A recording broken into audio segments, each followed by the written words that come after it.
A statement in Isaiah basically saying the world is falling apart, staring back at Israel, saying judgment is turned away backward and justice stands afar off, for truth is fallen in the street and equity cannot enter. What's a God to do? And he saw that there was no man, and he wondered that there was no intercessor. An intercessor basically means one who fills the gap. If you have a walled city and there is a hole in the walled city, just this little part that is like broken down, it's like a pile of rubble, and actually you can sneak through it. You know, there's a vulnerability in a time of war. If you have an enemy, what's an enemy looking for? The gate, to try and scale the gate? They're looking for breaches or holes in the wall. They're not stupid. They're not going to waste their time going through the front door when they can go through a side little broken down breach. So the enemy, by his very nature, is constantly watching the integrity of the wall. He's looking for holes. We have massive holes in our life that give the enemy access to do with our life what he sees fit to do. We can say, that's horrible. I'm a Christian. Yeah, you're a Christian with breaches. You are not supposed to be a Christian with breaches. One of the key definitions of Christianity could be a man or a woman whose walls are repaired, who is made strong. Why? So that they are useful to God and they're not just constantly inwardly fighting demons. They can be outward focused. God says to Israel, I will bless you so that you can become a blessing to the nations. God's pattern is to make you strong so that you're useful. There is a hedge that is supposed to be built up around your life, and it very likely isn't. You need a strong man. You need someone who can step in and fight off that enemy to make you strong so that you can start focusing outward instead of on your own issues.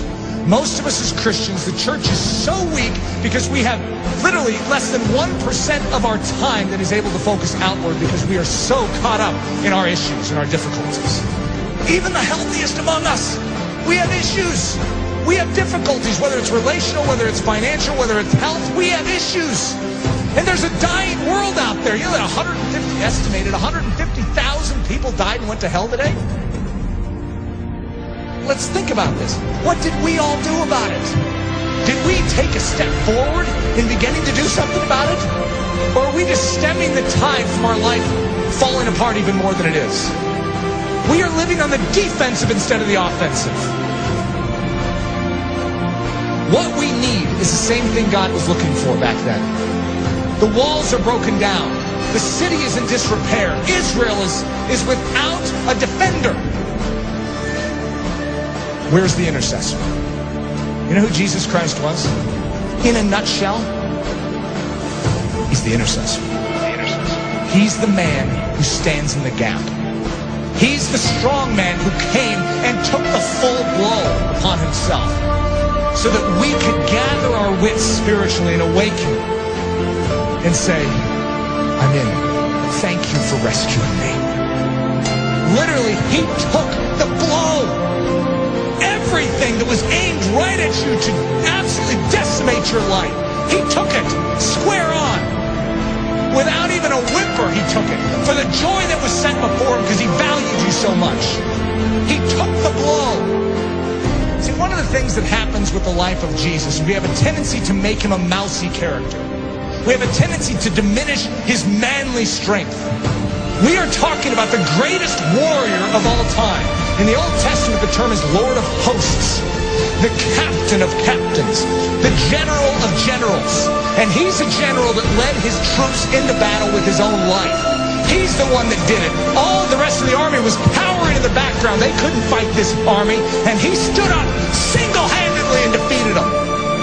That is our intercessor. That is our king. And the you to know, he still stands for you now.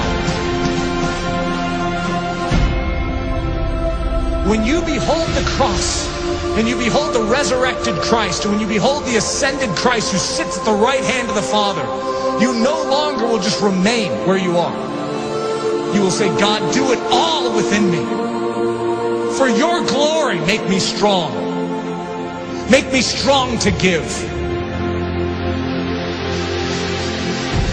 God is looking for an intercessor, someone who will make up this breach.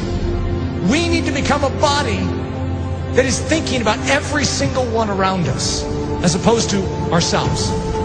Coming to church going, I need to be prayed for this week. What about who can I pray for this week? Just a different mindset. It's not what this church can do for you, but what you can do for Jesus Christ and this church. Think of that attitude shift, saying, God, you made this life, and you have called me for more than just to save me.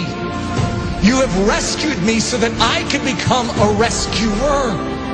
Who needs rescued? Who needs help? Who needs me to stand in the gap and take the hit? That's the attitude. It's not your skin and how you can save it. It's how you can spend it for His glory. His glory.